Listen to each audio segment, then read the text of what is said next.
in 1904, they sold it to a gentleman by the name of Joe Winkles, and he actually worked over at the delivery station. But he got to know Mr. Welty, and he convinced him to sell this building. Remember, 1904 is when Bell Ranch came into place, and so when Joe bought this building, he changed the whole dynamics of it.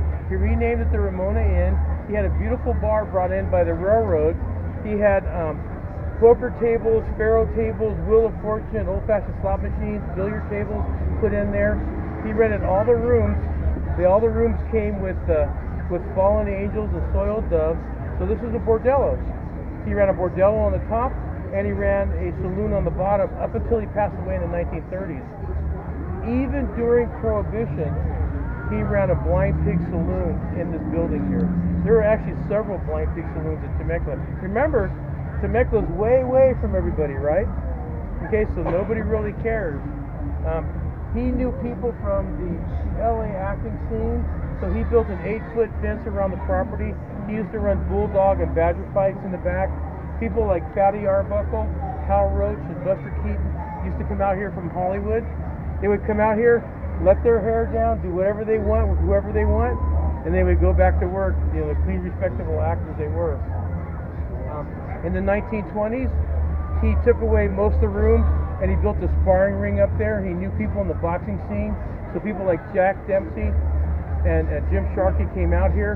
They were prize heavyweight fighters in the 1920s. They would come out here and practice and spar, and they would stay in the Palomar Inn Hotel. Okay, so that's what went on up here. And like I said, during Prohibition, think about this. He's running a blind pig saloon, and as far as we can tell, what a blind pig was the unmarked mason jar they used to serve the bootleg alcohol in, right? So he's running a blind pig saloon on this end of the block, and on the other end of the block is the Border Patrol, whose main goal is to stop Prohibition, to stop illegal alcohol going through this area, right? But I think they were looking for much bigger fish. They were looking for, you know, the Al Capone type of thing, and this was just a small local guy. I wouldn't be surprised if they came down here and had a drink. They knew each other. Yeah. As a matter of fact, the sheriff would get complaints about Joe. And one time he got a complaint.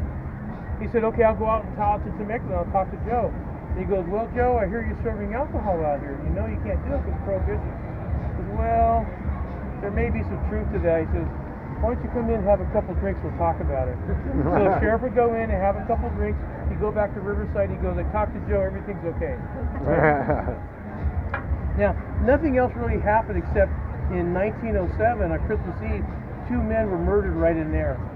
On Christmas Eve, 1907, there's a gentleman by the name of Horace McGee. He's the half-son of Justice John McGee.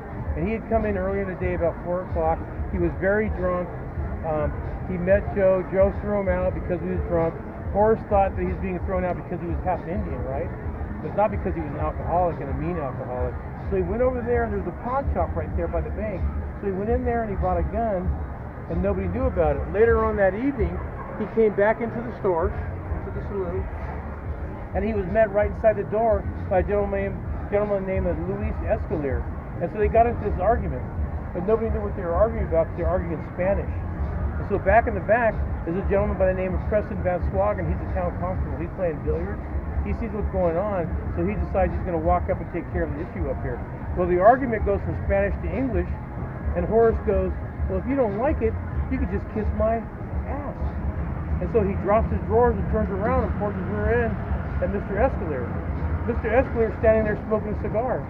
So he takes the business end of that cigar right on Horace's rear end. This incenses Horace. He pulls up his pants, turns around, pulls out the gun, bam, one shot right in the heart. By that time, Mr. Swaggin comes up there, bam, bam, 2 more shots right in his heart. He murders both men right there.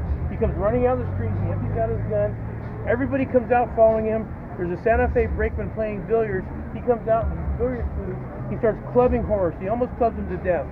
They go over to the livery stable, they grab a rope, they make a hangman's noose, they put it on Horace's neck, and they start dragging him to the bridge. They're going to lynch him right then and there for killing these 2 men.